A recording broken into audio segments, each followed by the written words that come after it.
Alexander County Veteran Service Officer, and today I have with me Dale Chapman. Dale, would you like to tell us your date of birth and where you were born? Well, I don't like to give out those things like that, but since you insist, January 13th, 1946. I was born in, I lived in Taylorsville, but we didn't have a hospital back then, so I had to be born in Statesville. Okay, well we won't hold that against you. I think Davis Hospital is where I was born. Okay, and the community where you live now? I live in the town of Taylorsville. Okay. What did you do before you joined the military? Well, I just got out of high school. And that was 1965, and you know, things were uncertain of what was going to happen. The Vietnam War was going pretty heavy, and Right. you know, but I'd always wanted to go in the Navy. I had an uncle, Larry Elder, who was in the Navy, and he kind of influenced me and told me how to get what you want and what you know, and it really helped. Okay.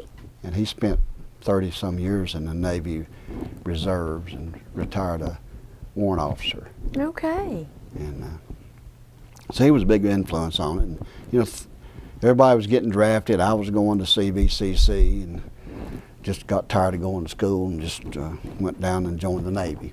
So you weren't actually drafted, you actually volunteered? Right, I volunteered. Yeah. Okay. How did you feel about the military or the war that was going on at that time? Well, things were different back then, and you know, we grew up with our parents being most of them World War II veterans, some Korea. Had a couple uncles that were in Korea, and had uncles that were in World War II. My dad was in World War II. He kind of came in late, and I think by the time he got over there, everybody was sent back home. Right. But, you know, so he didn't really spend but about a year and a half in the Army. You know. But luckily he didn't, you know, get in wasn't any fights or anything. Right. I had one uncle that was in Germany, and matter of fact, he was I've got some pictures at home. He was MP, and he was guarding Hitler's eagle's nest. I've got a picture of that. That thing might be worth a lot of money. I don't know. But, maybe. That was Hitler's retreat or his summer home or whatever it was. You know. Right. And very popular place. But Right. Anyway, that was. So you know, there was quite a bit of military in my family. Had one uncle in Korea and different things, you know. Okay. And which ship did you serve on, or were you did you stay on a ship, or were you on the land, or? Well, I went to boot camp first. Went to Great Lakes, Illinois, and like this back when I started,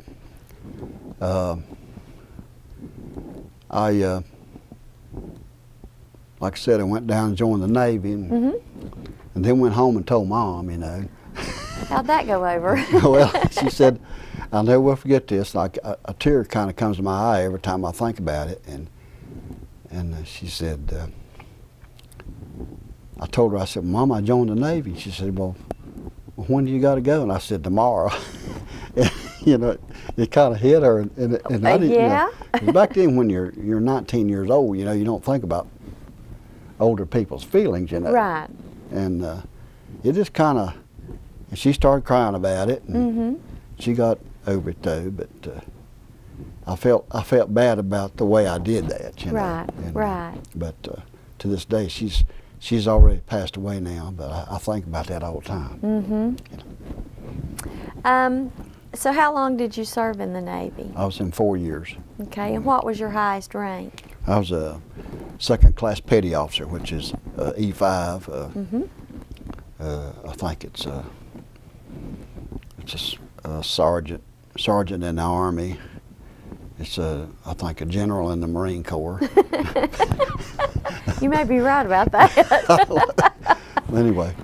And did you do any service overseas? Yes, I did. Did you have to go to Vietnam? Went to Vietnam. That was when I went to boot camp in 1965. Like I said, when I joined, I didn't really look at what time of the year it was. Right. And it was November. Matter of fact, it was November the 10th. And you know, it's not too bad around here. Right. Well, they said, well, you're going to go to Great Lakes, Illinois. Oh, okay. Well, let me tell you something. I've been to Great Lakes, Illinois. I spent 9 months there. And I've been about halfway around this world. There ain't no place in the whole world as cold as Great Lakes, Illinois. So you were ill prepared for that. I was ill prepared, and the recruiter said, well, wear just a little jacket because they're going to send all that stuff. So we walked around there about 3 days with a little old windbreaker jacket on, and it like 10 below zero. Not quite warm enough. Not quite warm enough. And it, you know, we learned a lot about Great Lakes. And then when I got out of boot camp, I went right across the road to A school, to electronics technician A school, and I was there a total of 9 months in boot camp and A school. And I went from there to a ship in Vietnam. Okay. What do you remember about basic training? Were you nervous or scared, or were you just excited to be there? Or?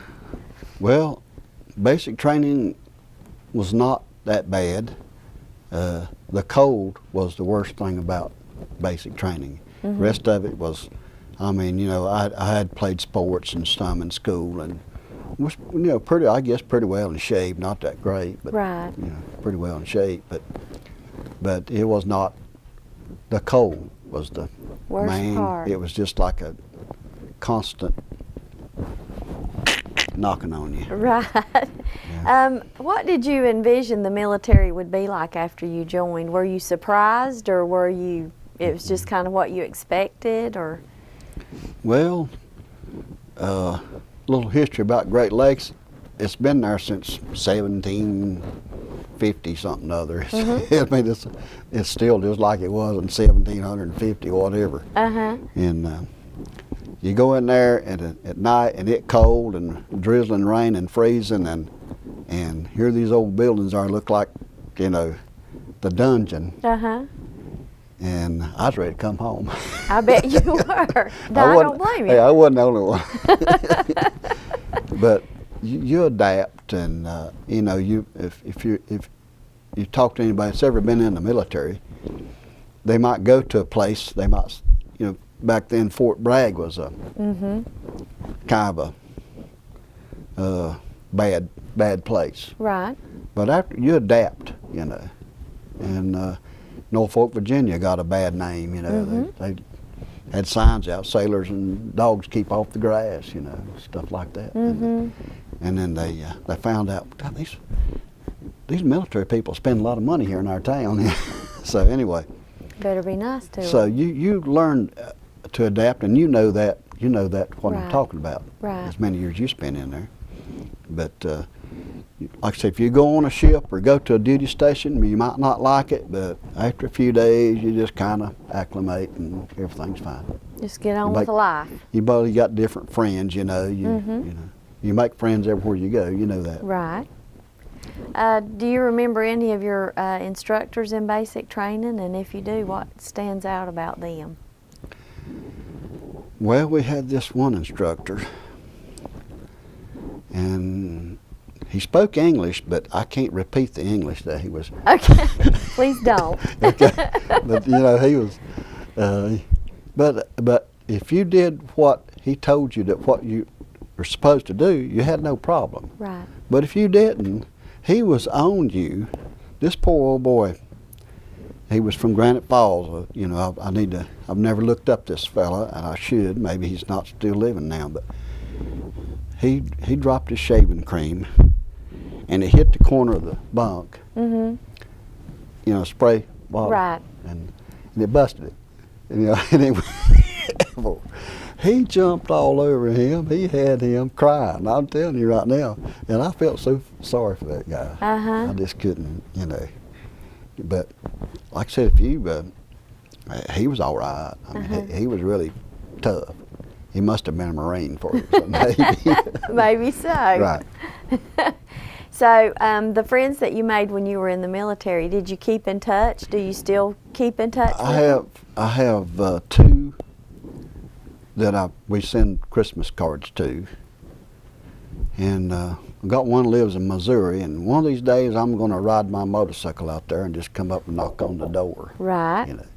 Just see how he's doing. But I better do it pretty quick, because he's about the same age I am. We ain't no spring chicken. Right. I'm 68 years old. Right.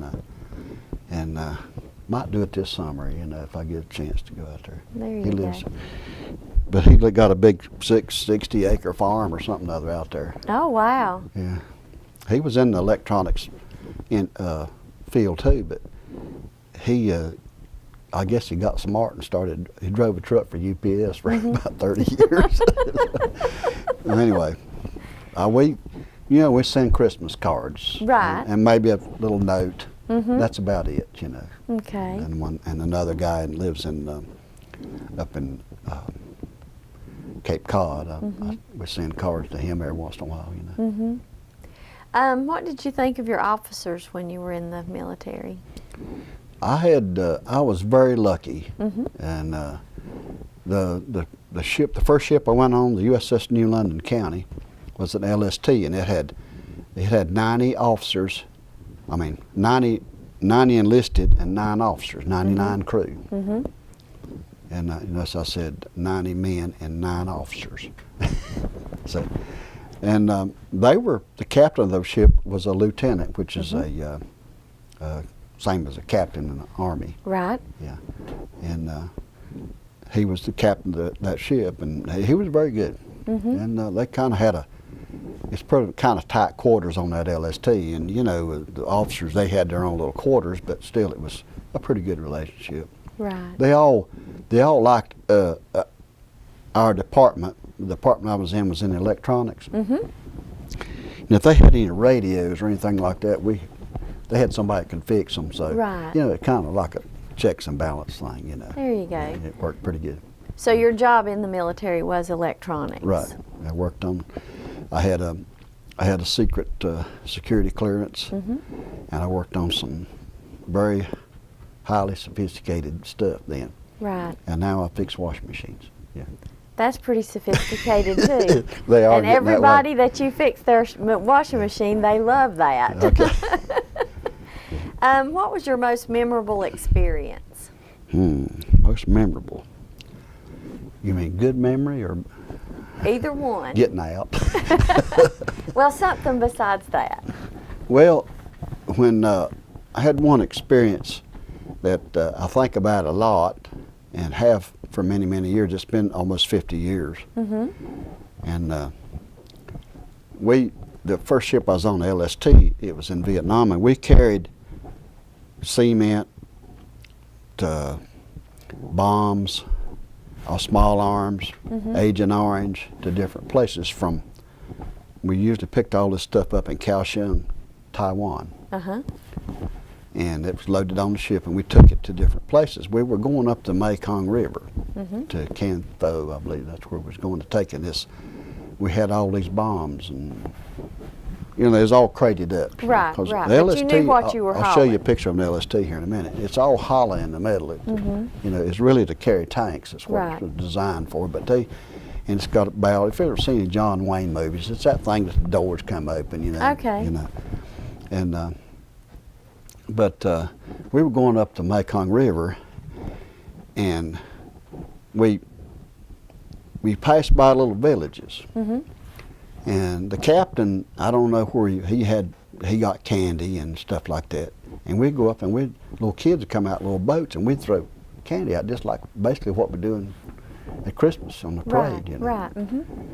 And these little kids, you know, they didn't give a flip about the war, you know. And they were just being kids, you know, trying to. And they knew, I guess maybe the number on the ship or whatever, if we ever went up through there, they knew that this captain had candy. More they just flocked in there, you know. And so we were going up through there, and we went by one place. The Mekong River is about like going up one of these sloughs down here at the river. Mm-hmm. You can about throw a rock from the ship to each shore. Right. Very jungly. You know, you can't hardly see anything. Well, 2 mortars came out of the foliage, went across our bow and exploded on the other side. And if they would have hit that ship, they wouldn't have been enough left to anybody for a postage stamp, because it had 700 tons of ammunition on that ship. Oh my goodness. Yeah. So they called. They called in and said we'd taken fire. We had nothing else had happened, and it was not. It probably was longer, but it didn't seem like 5 minutes. Here come 2 F-4 Phantoms in and napalmed that whole hill. And which that's part of war, but what stuck in my mind was those little kids. You know, Right. they were right there. You know, that they were. And we went up and did our thing and came back down, and you know, we came back to this village and it was just totally burnt to the crisp. I mean, there wasn't enough left there to. And you know, you think about things. I think about that all the time. Right. And I get a bad feeling about it. Right. You know, and it's nothing, you know, to brag about or anything, but it's just one thing that really set me off. And Right. I just, So was that the scariest situation that you had yeah, just when about, you were there? Yeah. Were there any casualties from the unit or from the ship that you served on? No, not from war. We had a couple accidents. Uh-huh. Had one guy that he got a winch. Somebody mashed a button and started a winch, and he was doing it manually, and it threw him back against the bulkhead, and he was killed. It crushed his head, crushed his skull. Uh-huh. And that was an on-ship accident. You know? Right, right. And we had one guy that I guess he just got tired of being in the Navy and jumped overboard and drowned. So, Well, okay. you know. And we had one officer disappeared one night, so they had a big investigation, you know. Now this was on another ship. Right, LST. right. But he was kind of a bad, not too friendly fella. Right. But he disappeared, you know. He never found him. Oh my goodness. I guess somebody threw him So a lot overboard. of things happen, even though. I mean, you gotta think you're out here in the middle of the ocean, you know. Anything can happen. Most naval officers are very good people. Uh-huh. Probably for a good reason. Right. Well, that was just one case, but they never did find him or any trace of him or anything. Or they looked for 3 days and never did find any trace of him. Oh well. But they're pretty well sure he went overboard somehow. He might have just fell overboard. Right. You know. Right. Even though you were in electronics, were you assigned to a specific weapon? If you were to come under attack, were you assigned to what weapon was that? On the first, it's in the Navy. When you're on a ship, everybody has a general quarters station. Right. And that's the battle ready station, and it doesn't matter what you're a corpsman, you're a bookkeeper, whatever, Right. and you're trained and everything. My station on that LST was a 50 caliber machine gun mounted on a tripod on the second deck of the ship. And I got to shoot it a couple times at targets. I never did shoot it at anything other than that. Right. Except one time we did have to, a boat got too close and we had to kind of gave it a warning shot, and it turned around real quick. Right. They were coming out, you know, just like today, you know, the coal, you know, that's how they got big hole blown in the side of it. They had a terrorist, you know, Right. thing. But they wouldn't let these boats come. Even the kids with the candy, well, they wouldn't let them that wanted the candy. They wouldn't let them come too close. Right. Well, it's a safety thing. Right. You know, because they had grenades. I mean, you know, there's stories of girls, little pretty girls riding down the streets of Saigon with little bouquets, throwing them out to soldiers with hand grenades in them, you know. So Didn't know who your enemy was. You don't know. Sometimes, did you? What was everyday life like? Did you have plenty to eat? Good place to sleep? Yeah, we did. Those I kinds went of in things? and weighed 145 pounds. I come out weighed about 170. So you ate well. Well, I will say, I mean, this is no joke. That's some of the best food I had ever had in my life. In the Oh, Navy. wow. And one ship I was on, the Puget Sound, it was a flagship, Mm-hmm. and you know we've had whole lobster and duck and things like this. It, you know, costs you a lot. It's So just they took good care of They you. did. Yeah. Very good. See, it was stationed. We ended up in Newport, Rhode Island. That's Mm-hmm. where pretty close to lobster and all that stuff. Right. Mm-hmm. And, Being out on a ship, how did you keep in touch with people back home, or did you? letters. Okay, so you had a helicopter or something would Yeah. come and pick up the mail, and Well, they we used them when we pulled into port. mm-hmm. Well, I guess it was a secret, you know, but somebody knew we were going to a port. That's when our mail would be there. So I guess Okay. somebody told. Right. But Well, anyway, that was good.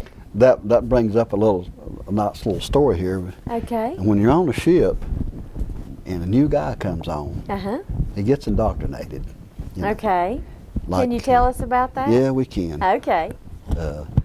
We'll either send him down to the locker to get 50 feet of shoreline, or really the good one is the mail buoy watch. Uh-huh. And we're telling you guy that you've got the mail buoy watch, and he says, "Well, what's that?" And I said, "Well, you've got to go up here at night, and we'll put this helmet on you and a life jacket. You got to stand up here at the front of the ship, and there'll be this buoy out here that's got a little green light on it, Mm-hmm. and your mail will be there. And we go by, the ship will go by, and we'll still put a hook over and get it. Because if you don't, nobody get any mail." Right. Here these guys are standing out there, you know, and they said, "When you see that, you holler out, 'Mail buoy,' you know." And there's no such thing. Right. Here you stand out here in the rain. You know. Bless them. We have a lot of fun. Well, I'm sure. There's some other things too we do, but we can't talk about that. Okay. Yeah, we got to keep this clean. Yeah. How did you handle being away from home and family? I mean, were you homesick? Well, yeah, or? about all the time. Uh-huh. It's a different. Here, you're kind of free to go and come and go to the hardware store and stuff like that. When you're on a ship, you're just kind of You're there. you're there. You got your little locker. It's about that big. Got everything you owns in it. You know. Uh-huh, They got bigger ones now. It's a whole different Navy now. Right. Yeah. And but you had this little locker, and you don't have a place to put your if you was going to build a plastic model or something like Ben had here before, Mm-hmm. you wouldn't have a place to put it. Right. You know. And there's a lot of they have a hobby shop on the ship and stuff like that. You know, and they do carving, and you know, we did a little of that. Is that how you learned how to do your bowls and things like that, or Well- did you learn that here at home? Well, kinda both. Okay. I guess. You know. Okay. But I've always liked to build models and stuff, and I've always done that. But you're just kind of confined. You're not, you know, this second ship I was on, the Annapolis, which was the communications relay ship. Mm-hmm. We stayed out at sea for 59 days. Oh, wow. Yeah. Long time. And you know, the first thing you notice when you step off that ship after 59 days, that the ground don't move? right? You look down your shoes and you see dust on your shoes. Oh. You don't see, after a while on the ship, there's no dirt, no dust. I mean, it's just like, and that's the first thing we probably pulled into Sasebo, you know, Uh-huh. Japan. Uh-huh. No, not Sasebo, Subic Bay. Okay. And there's a little town right outside called Longapo City. Mm-hmm. And anybody that's ever been to Subic Bay knows Longapo City. Okay. Yeah. Yeah, it's about 200 bars right down a dirt street on each side of the road. Uh-huh. But we never went in those places. I'm sure. You just walked down the street and got your We'd shoes go to dirty. a movie. Yeah. Okay. Yeah, go to a movie. Did you receive any awards or decorations for your time in the military? Yes. I got basically what everybody else got. If you go, you get to national defense. And I got good conduct medal. I don't know how I done that, but. And Somebody I had didn't watch. Vietnam service and Vietnam campaign and a meritorious unit commendation, which my ship got. Okay. The ship got the medal, and all the crew got a ribbon. Okay. Meritorious, which that's pretty good. I didn't get any Purple Heart or anything like that. Okay. I didn't shoot at anybody, and nobody shot at me the whole Okay. time I was in the Navy. Okay. Well, that's good. That's good. That's right. very good. Do you still have any of your uniforms or anything like that from your time in the I Navy? have my whole uniform. We wore that uniform when we had the sesquicentennial parade in Taylorsville. And we had our float. We just built that float that we've got. Right. And we built it up in my backyard. And everybody wore their uniform that had them. That you'd seen the picture, I think. Yeah. And I wore my uniform that day. Yeah. Very good. And I've still got it, but it's been in that closet, and it has shrunk to, Isn't that to something? no I hate it when that happens. What was life like after the war or whenever you came home? Well, I came home, I got out in 1969, and then I think we decided I think it was Nixon administration, they decided we don't want to fight the war no more, so we just left everybody. That was I think a kind of a bad thing. Right. Because you had all these soldiers that were in there really in hand-to-hand combat, and they felt let down because they went over and fought, their friends died, and then the government says, well, we're not going to be over there anymore. Right. And that, that kind of, I've always tried to be patriotic and do what patriotic things, and you get something like that, and you say, well, your country's not for you. And a lot of the Vietnam guys, they won't even talk about their service in Vietnam, and mainly a lot of it's because of that. Right. And most of them, the first thing they say, they're over there, they say, well, I've talked to a lot of them, that what are we doing here? We're doing nothing. We go out here and we take this hill, come back down, the Vietnamese come back in there, they got to go take it again. This one guy told me that they took this same hill 4 times. He was over there for a year. And that's just useless. And people got killed doing this. Right, exactly. But, that was my thought. And, I'm glad we weren't still fighting over there like we are everywhere else. But, right. But it was it was kind of a letdown because it was a war you can't win. And we're doing that all the time, seems like. But, did you marry and start a family once you got home, or did you get married while you were still in the military? I got married while I was, right after I got out of boot camp, after I got out of A school. And I married Mildred White. And we had 2 children, Dana and Corey. And then, let's see, we got divorced in 1979, I think, or 80 or something like that. About forgot. Well. So I've remarried. I married Rita South, and we've been married for since '82, I think, somewhere. Oh, okay, very good. I shouldn't say I think. I think it's 81, maybe. And you said that now, since leaving the military, that you fix washing machines. Right. What you learned in the Navy, is that what prepared you to do what you do now? Basically, the basic electronics, electricity, electronics, and goes right over into that. And I've been doing that for 44 years. And you're self-employed, or do you have people working with you? No, I work by myself. Okay. If you you being in the military, you know, you have these little evaluations. You know, you do your people under you. Right. And it says on there, shows up for work on time, yes. Well dressed, yes. You know, courteous to others, yes. Works well with others, not too good. Oh. Okay. So you're the best employee you've ever had. Correct. Okay.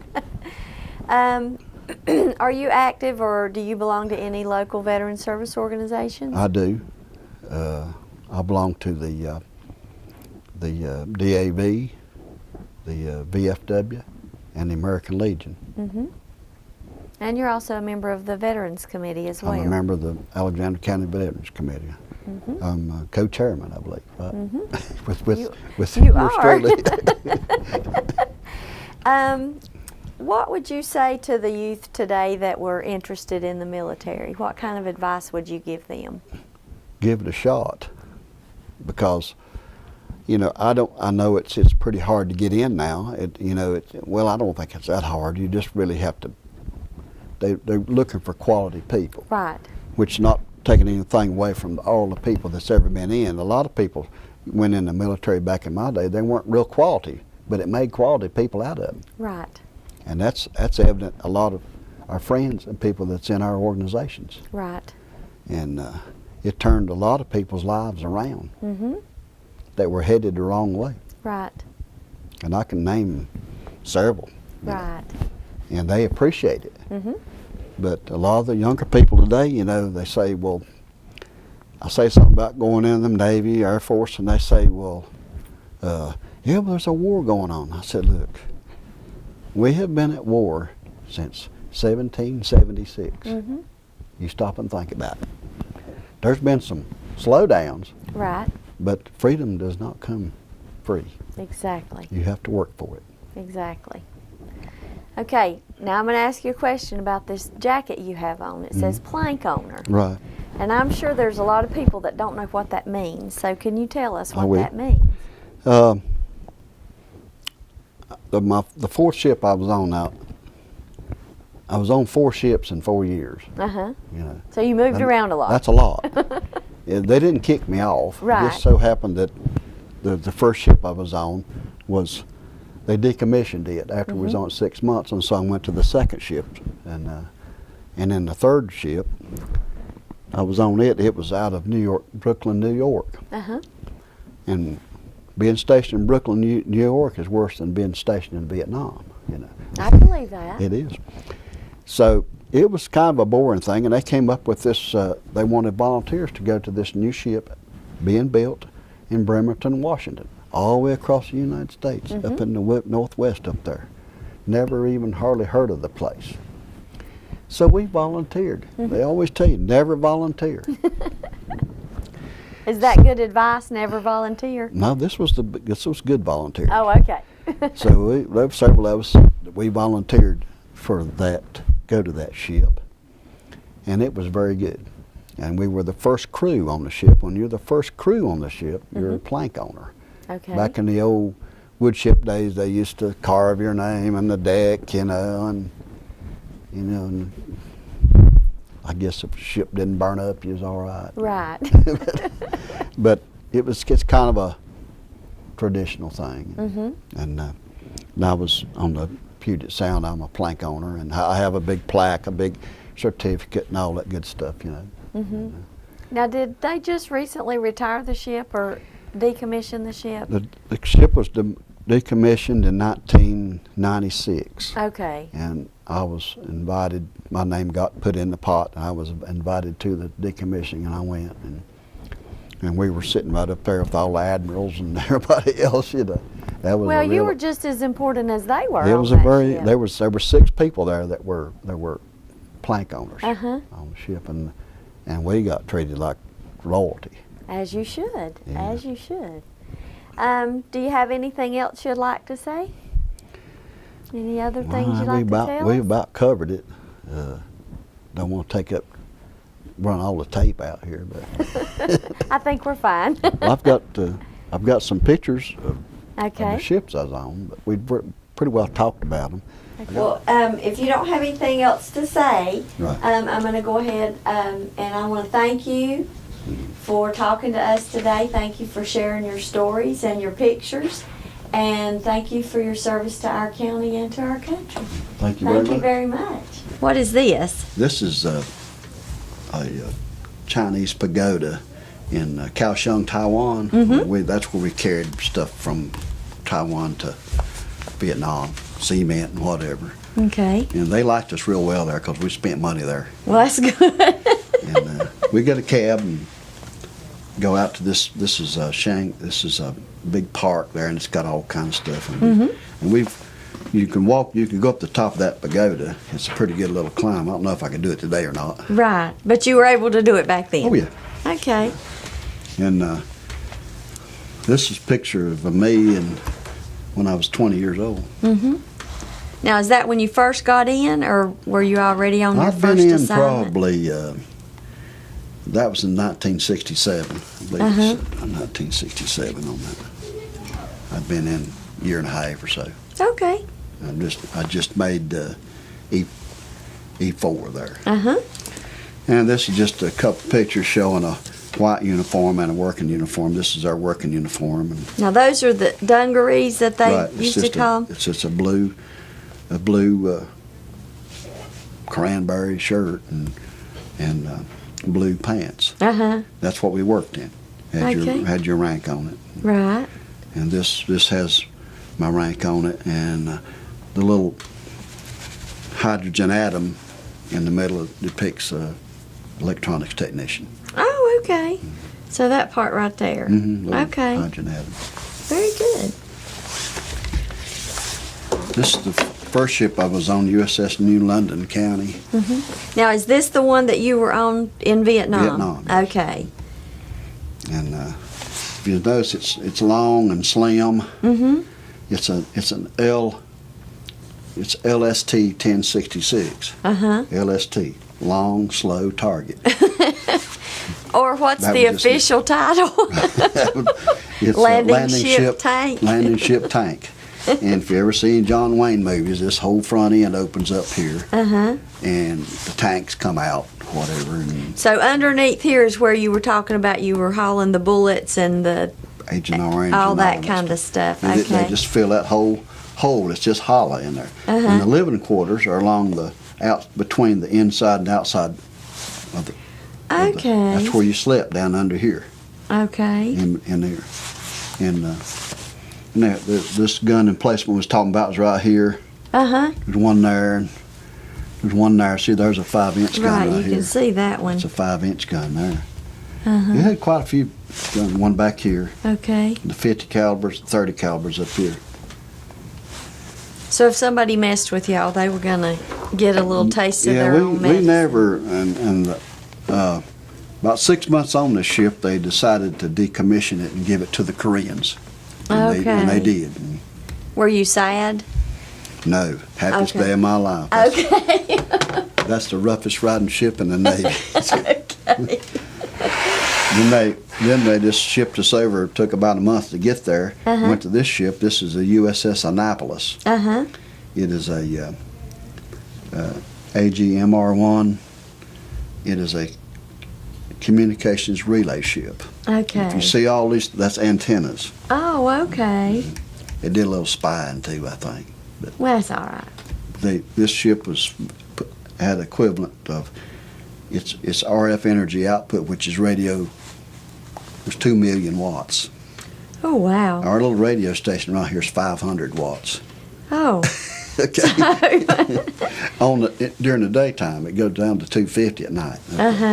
It had a lot of, everything had to be grounded. Right. And, you could hold a fluorescent. You could walk on the deck with a fluorescent tube in your hand and it would glow, just like it Oh, was my on. goodness. Okay. So that's. Then after I finished my year in Vietnam, I went to this ship. This is the USS Compass Island. It was a navigation research ship. It had 30 civilian scientists on it. Oh, okay. And it was stationed in Brooklyn, New York, right under the bridge. Look right up here, straight up, and there was the bridge. And it went out. It had 5 experimental navigation systems on it. One of them was that thing, and they went out and did stuff out in the Atlantic over in the Bahamas, and we'd go stop in at Bermuda on the way, you know, or somewhere like that. Right. You know. So you got to see a lot of interesting places. Yeah. And is this a pad for a helicopter? Helipad. Okay. I guess the scientists had to get on and off somehow. It was about like a cruise ship, basically. It looks more like a cargo ship, but it had bow planes on the side, that opened up to keep it stable. They had to do that for this stuff. Okay. And this is the USS Puget Sound. It's one I've got my jacket on. Right. And it was built in Bremerton, Washington, 1968. It was commissioned. This is an actual U.S. Navy official photo. And this was taken when the ship first went to sea. Oh, okay. And not many people can say this, but I'm on this ship. A lot of pictures are just pictures. But you see, there's some guys walking around back here at the back. Right. One of them might be me. What about that? So your living quarters and everything was down in, was it where these little holes are that you it's down, see? Or? Yeah, they didn't have any the holes. Okay. The officers might have had some. Oh, okay, gotcha. Our working place was right in that area right there. That's where we worked on electronics. We had this is a D-38. It's a destroyer tender. Okay. A tender is a repair ship. Okay. And normally you'll see this ship and several destroyers tied up to the side of it. That means they're working on those destroyers. Okay. And this ship was capable of making anything that you wanted to be made. Anything that's metal, wood, whatever. Wow. Brass, steel, copper, gold, anything you want. That's amazing. It had machine shop. I mean, there's machine shops that people in the machine would just drool to work in a shop like that. It had high-tech stuff in it. And they decommissioned that ship in 1996.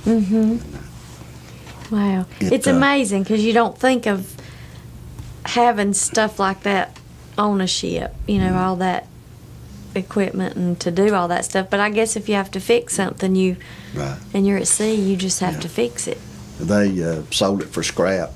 It stayed there in Philadelphia. After they decommissioned it, they took it to Philadelphia, and it stayed there for a long time. And in the reserve ships, and they decided to sell it. They sold it for scrap. It's down in Louisiana, I think now, being dismantled, making razor blades out of it. Right. Well, very good. That's what they do. They sell the steel and so much a pound, you know. Very interesting. Well, thank you very much. All right, that's about it. I really appreciate this.